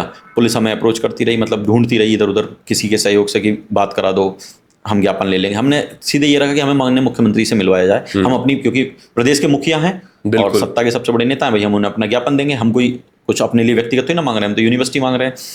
तो हुआ ये कि भाई आप जानते हैं कि सत्ताधारी नेता लोग नहीं चाहते कि हम मिलें या किसी भी, क्योंकि हमने अपना संगठन बनाया हुआ था। तो जब हम पुलिस को चकमा देकर ज्ञापन देने जा रहे थे तो हमें अगवानपुर जो है चौराहा, वहाँ पर पुलिस ने अरेस्ट कर लिया था, क्योंकि हम झंडे उंडे के साथ थे। पुलिस को भनक लग गई तो वहाँ से अरेस्ट कर लाया, हमें सिविल लाइन थाने ले आए थे, और थाने लाने के बाद हमें बिठा दिया। बात ये थी कि भाई अधिकतर ये होता है कि छात्र नेता हो या जो आंदोलनकारी है, जिसके खिलाफ आंदोलन कर रहा है, अगर वो चला जाए तो उसके बाद उसको छोड़ दिया जाता है, क्योंकि हमारी ऐसी कोई दुश्मनी या वो तो है नहीं, हम तो केवल एक जनहित का मुद्दा उठा रहे थे। लेकिन माननीय मुख्यमंत्री के जाने के बाद भी और भी जो जनप्रतिनिधि, जो उप मुख्यमंत्री वगैरह थे, सब लोग चले गए, हमें नहीं छोड़ा। लगभग 7-8 बज गए, 9 बज गए। जब लोगों को पता चलता रहा तो यूथ हमारा, साथी हमारे इकट्ठा होते रहे थाने पे। कुछ हमारे बड़े भाई भी वहाँ पहुँच गए, जिसमें अनुपेंद्र भैया भी हैं जो लाइन पार में रहते हैं जी, वो भी पहुंचे। और भी रात के 11, साढ़े 11, 12 बज गए थे जब यूथ ज़्यादा इकट्ठा हुआ। कुछ लोग फिर कप्तान साहब से मिलने पहुंचे वहाँ, यहाँ पर थाने पर नारेबाजी की। तो जब कप्तान साहब को ये नॉलेज हुई, उस समय जो उस समय के कप्तान थे, उन्होंने फिर बात की होगी इंस्पेक्टर से, बोले भाई तुमने क्यों अरेस्ट किया हुआ है? साहब वो ये झंडे दिखा रहे थे। तो झंडे दिखा रहे थे, गुनाह कर रहे थे।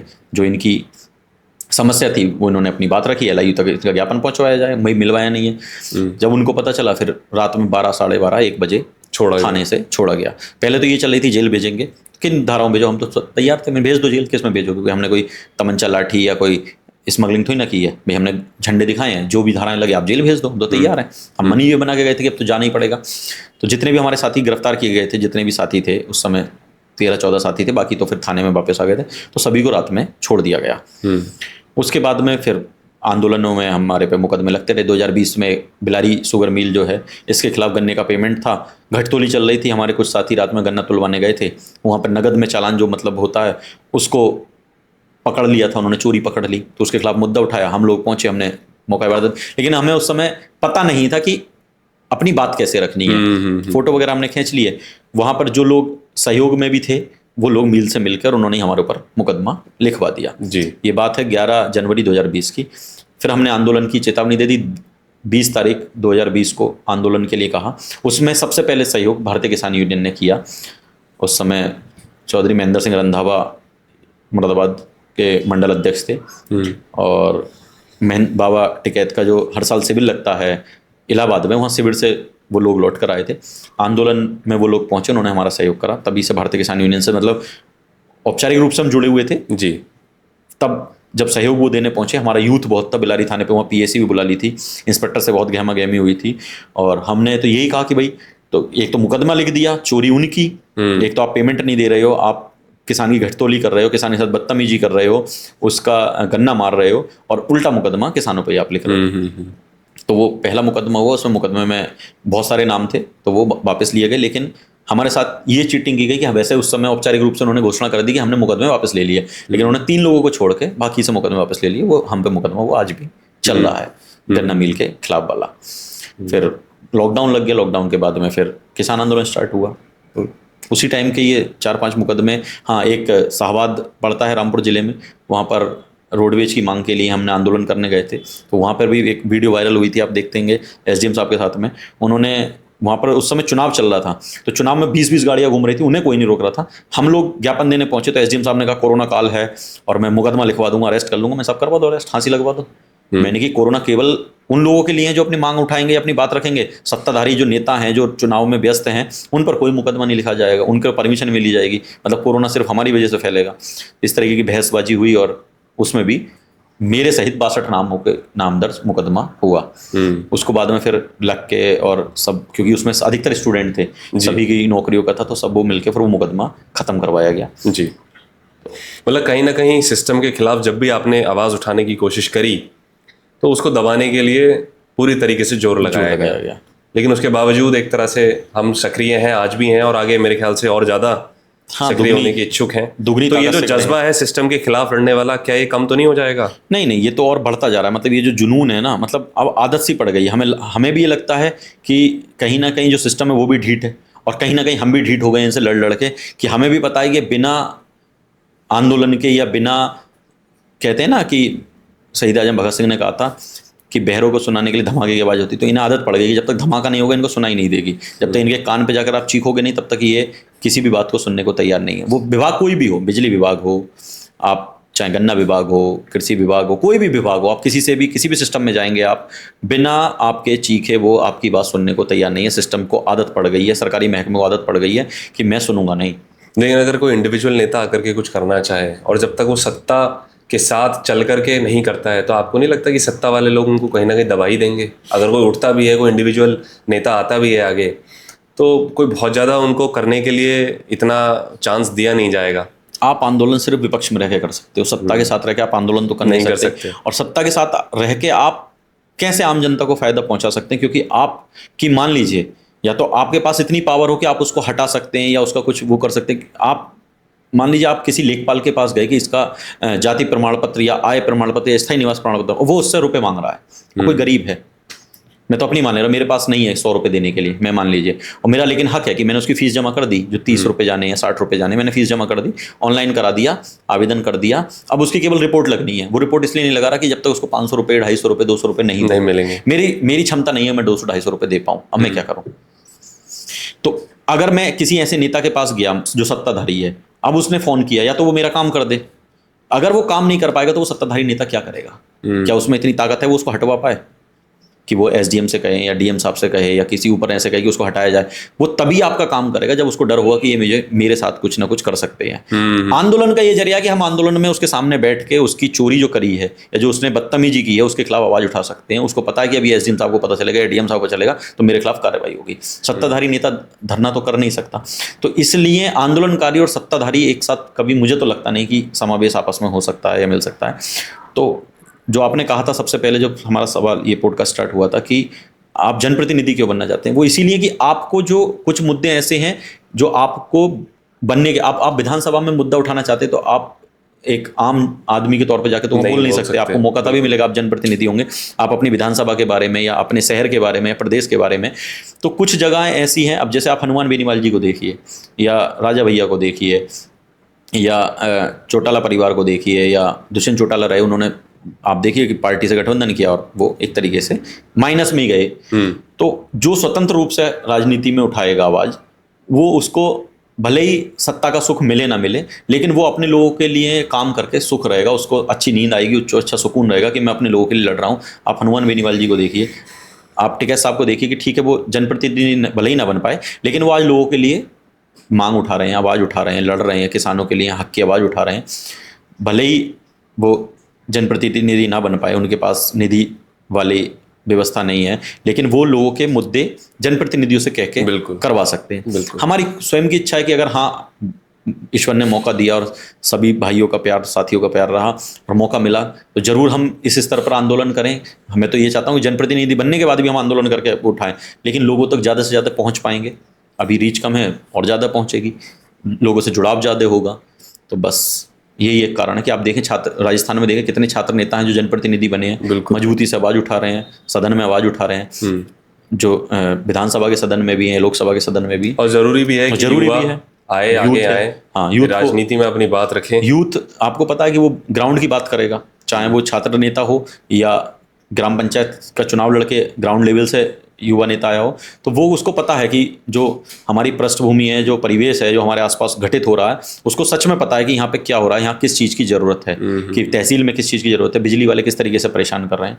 तो वो वही उठाएगा जो जनप्रतिनिधि जनता का होगा। बिल्कुल। अगर वो पैरासूट वाला नेता है तो उसे खुद नहीं पता मुझे करना क्या है। और आजकल आप देखिए कि कहीं ना कहीं राजनीतिक पार्टी इतनी हावी हो गई कि उनका खुद का वोट बैंक है। पहले होता था कि लोग निर्दलीय चुनाव जीत के आ जाते थे, निर्दलीय अपनी बात रखते थे। अब निर्दलीय वाला आप देखिए धीरे धीरे ट्रेंड खत्म हो गया। बहुत कम लोग हैं जिनका अपना वजूद बचा, क्योंकि लोग पार्टियों पर डिपेंड हो गए। जो भी है, एक पक्ष का एक विपक्ष का है, अपनी अपनी विचारधारा डिसाइड कर ली, मुझे वोट कहाँ करना है।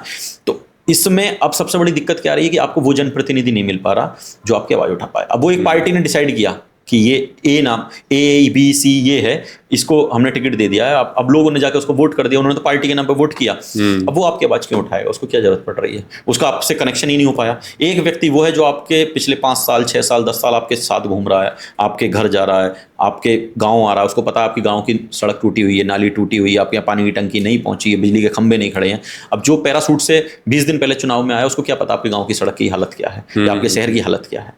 तो ये कहीं ना कहीं आम जनता के लिए तो हानिकारक है इस तरीके से, क्योंकि पहले लोग व्यक्ति चुनते थे, अब पार्टी चुनते। तो दोनों में अंतर आता है। आम जनता ही नहीं, मुझे लगता है लोकतंत्र के लिए भी गलत है। में गलत है कि आपको व्यक्ति चुनना है। चुनाव में आप विधानसभा में जो अपना विधायक चुन रहे हैं, पार्टी नहीं चुन रहे। लेकिन अब क्या हो गया कि आप पार्टी चुन रहे हैं कि आप मैं किस पार्टी को वोट दूंगा। अब उस पार्टी ने डिसाइड किया है कि आपका जनप्रतिनिधि कौन होगा। भैया, आपने बताया था कि आपने अपनी पढ़ाई करी हिंदू कॉलेज से। जैसा कि हमने देखा है मुरादाबाद में बहुत ही नामी संस्थान है, शिक्षण संस्थान है हिंदू कॉलेज, लेकिन किसी कारणवश प्राइवेट संस्थान आज ज़्यादा उठ गए हैं और बच्चे जाना नहीं चाहते सरकारी संस्थानों में। और हम देखते हैं कि एक टाइम पर बड़े छात्र नेता निकलते थे हिंदू कॉलेज से, लेकिन आज नेता तो नहीं, अभिनेता ज़्यादा होने लगे हैं। इंस्टाग्राम पे हुड़दंग काटना, सोशल मीडिया पे बस एक तरह से कॉलेज में कुछ भी भाई ऐसे काम करना, ऐसे कार्य करना जिससे कि लोग देखें, उनको जाने पहचाने। तो कहीं ना कहीं जो एक हिंदू कॉलेज का नाम हुआ करता था वो आज धूमिल हो रहा है। तो इस बारे में आप क्या कहना चाहेंगे? देखिए, हिंदू कॉलेज एक बहुत ही मतलब कहते हैं ना सम्मानित डिग्री कॉलेज था और महाविद्यालय था बड़ा। और आप यहाँ से देखेंगे बहुत अच्छे अच्छे प्रोफेसर मिले, बहुत अच्छे अच्छे नेता मिले, वो नेता विधायक भी बने हैं, बहुत अच्छे अच्छे इंजीनियर, डॉक्टर, सब कुछ जो पहले, क्योंकि हिंदू कॉलेज एकमात्र ऐसी संस्थान था। और ग्रामीण परिवेश से जो छात्र आता था पूरे जिले से, सारी तीनों चारों तहसीलों से, तो वो हिंदू कॉलेज ही आता था पढ़ने, या KG के महाविद्यालय था। यही 2 कॉलेज बड़े थे जिसमें, क्योंकि सरकारी फीस थी और सभी लोग ग्रामीण परिवेश वाले हैं, तो उस समय इतने प्राइवेट स्कूल तो थे नहीं। अब लेकिन हुआ क्या है कि जब से सरकार ने ये प्राइवेट संस्थानों को खीर सी बांटी है ना, कि आप कहीं भी स्कूल खोल लो, कहीं भी कॉलेज खोल लो, उसकी वजह से आप देखें कि हर तहसील में हर 5 किलोमीटर 10 किलोमीटर बड़ा डिग्री कॉलेज, बड़े टेक्निकल इंस्टीट्यूट खोल दिए हैं। तो छात्र जो है, जो शहर नहीं आना चाहता, उसने वहीं एडमिशन ले लिया। प्राइवेट जो संस्थान है उन्होंने इस तरीके से ग्लैमर्स दिखाया है, बड़े बड़े इवेंट करा के, बड़े बड़े मार्केटिंग करके, तो लोग उधर भी खिंचने लगे। कि जैसे टीवी वगैरह में और पिक्चरों में हम देखते थे, अभी हमने देखा बड़े सिंगर आए थे शहर के अंदर, तो बादशाह आए थे, अभी बहुत बड़ा कॉन्सर्ट हुआ। ये केवल एक चार्म है और ग्लैमर्स है कि वो दिखाते हैं और एडमिशन ले लिया। मतलब वहां पर एडमिशन इसलिए नहीं होता कि अच्छा शिक्षण संस्थान है, वो इसलिए होता है कि वहाँ पर मनोरंजन की सुविधा अच्छी है, बिल्डिंग अच्छी है, बसों की सुविधाएं अच्छी हैं, इस तरीके से। वरना पहले यहाँ पर जो इंस्टीट्यूट थे इंजीनियरिंग वाले, वो हिंदू कॉलेज से स्टार्ट हुआ था, जैसे MIT था या IFTM था। तो इनका जब ये शुरुआत थी तब बड़ी अच्छी वो थी और यहाँ पर एडमिशन भी बड़ी मुश्किल से होता था। लेकिन जब और प्राइवेट इंस्टीट्यूट खुलने लगे तो इनकी वैल्यू कम होने लगी और प्राइवेट वाले जो हैं वो उनकी वैल्यू बढ़ने लगी। वो इसीलिए कि वो चार्म दिखा रहे हैं आपको। तो हिंदू कॉलेज का भी यही रहा कि जो छात्र नेता थे, छात्र संघ चुनाव बैन हो गया, सरकार ने बैन क्या लगा वजह दिया। रही भैया, आपको क्यों लगता है ये बैन करेगा ये छात्र संघ चुनाव मतलब जो हलफनामे दिए गए वो तो यही दिए गए कि गुंडागर्दी बढ़ती है, लड़ाई झगड़े होते हैं, वर्चस्व की लड़ाई होती है, लेकिन ऐसा नहीं है। कहीं ना कहीं इसके पीछे जो राजनीति है वो ये है कि सरकार नहीं चाहती कि छात्र नेता चुनाव जीत के आए और वो सवाल करे, क्योंकि जो छात्र नेता छात्र संघ अध्यक्ष का चुनाव लड़के आएगा या महामंत्री का आएगा या सचिव का आएगा, वो सवाल करेगा। वो आंदोलन करके आया है, उसने पहले कॉलेज में अपनी सीटों के लिए लड़ाई लड़ी, फिर उसने अपने शिक्षा के लिए लड़ाई लड़ी, वहां पर वो फिर चुनाव लड़ा, चुनाव लड़के वो जीत के आया है। जब वो आगे चुनाव लड़ने जाएगा तो सवाल उठाएगा, सरकार को दिक्कत पैदा करेगा। सरकार भी नहीं चाहती कि इस तरीके से जो यूथ है या लड़के हैं या लड़कियां हैं वो आगे आएँ और सवाल करें। तो कहीं ना कहीं बहाना ये लिया गया कि गुंडागर्दी बढ़ती है और छात्र संघ चुनाव पर रोक लगा दी। पहले ये सब ऑफलाइन था तो छात्र नेताओं की जरूरत पड़ती थी फॉर्म जमा करने में, लोगों के एनरोलमेंट नंबर गलत हो जाते थे, मार्कशीट पे नाम गलत हो जाता था, लेकिन अब सब कुछ ऑनलाइन हो गया है। तो छात्र नेता भी, अब जब प्राइवेट संस्थान खुल गए, छात्र नेता भी धीरे धीरे खत्म होते चले। जैसे आपने कहा कि अब केवल वही लोग बचे हैं जो केवल रील बना रहे हैं या इस तरीके का है। और हिंदू कॉलेज से ये है कि लोग इसलिए भी बचने लगे, प्राइवेट इंस्टीट्यूट बहुत ज़्यादा हैं तो लोग वहीं एडमिशन ले रहे हैं, और जो वैसा स्टूडेंट है बेचारा जो गांव देहात से आ रहा है, जिसके पास पैसे का अभाव है, तो उसको सरकारी फीस पे जो एडमिशन मिल रहा है अब फिर वही ले पा रहा है जी। तो इसलिए एडमिशन भी अब पहले से कुछ कम हो गए हैं, मुझे लगता है। हाँ, नहीं, बहुत सुंदर बात आपने बताई। और शिवम भैया, मेरी तो ब्लेसिंग्स आपके साथ हैं, आप ऐसी संघर्ष करते रहें। नहीं, आप हमारी जनता की, हमारी कम्युनिटी की, हमारे क्षेत्र की बातों को ऐसे ही आगे लाते रहें जी, और खूब तरक्की आपको मिले, ऐसी मेरी दुआएं आपके साथ हैं। बहुत और अच्छा जो भाई लोग देख भी रहे हैं, जितने वो जाट भाई हैं या किसी भी कम्युनिटी के युवा हैं, तो मैं चाहूँगा कि ऐसे लोगों से हम सीख करके हम भी संघर्ष करें, जो समाज में गलत है उसके खिलाफ आवाज़ उठाएं, अपनी आवाज़ उठाएं और हमारे देश को सशक्त बनाने में अपना योगदान ज़रूर दें। तो शुभम भाई, एक बार और बहुत बहुत धन्यवाद, आपने समय दिया। बहुत बहुत धन्यवाद कि आपने मुझे मौका दिया, और बहुत अच्छा प्लेटफॉर्म है कि हमें अपनी बात रखने का मौका मिला और ज़्यादा से ज़्यादा लोगों तक ये बात पहुँचे। मैं तो यूथ से यही कहना चाहूँगा कि आप अपनी, मतलब जिसके पास ज़मीन है, खेती है, वो अपनी खेती की ओर लौटे, जिसे रोज़गार करना है वो रोज़गार करे, जिसे पढ़ना है वो अच्छे से पढ़े, और लेकिन लोकतंत्र में वो बना रहे, गलत के खिलाफ आवाज़ उठाए, वो जहाँ भी जिस भी पोजीशन पे हो। मैं ये नहीं कहता कि वो किसी उस पर, और आपने जो ये मुहिम चालू की है, पॉडकास्ट वाली भी की है, और आपने जो ये शिक्षण संस्थान बनाया उसके लिए भी आपको धन्यवाद कि आप इतना अच्छा काम कर रहे हैं, और भगवान आपको खूब तरक्की दे, आप वो मुकाम हासिल करें कि जो इस देश में किसी ने ना किया हो। तो मैं तो यही कहना चाहूँगा। बहुत बहुत धन्यवाद। बहुत धन्यवाद भैया, बहुत बहुत धन्यवाद। राम राम। राम राम।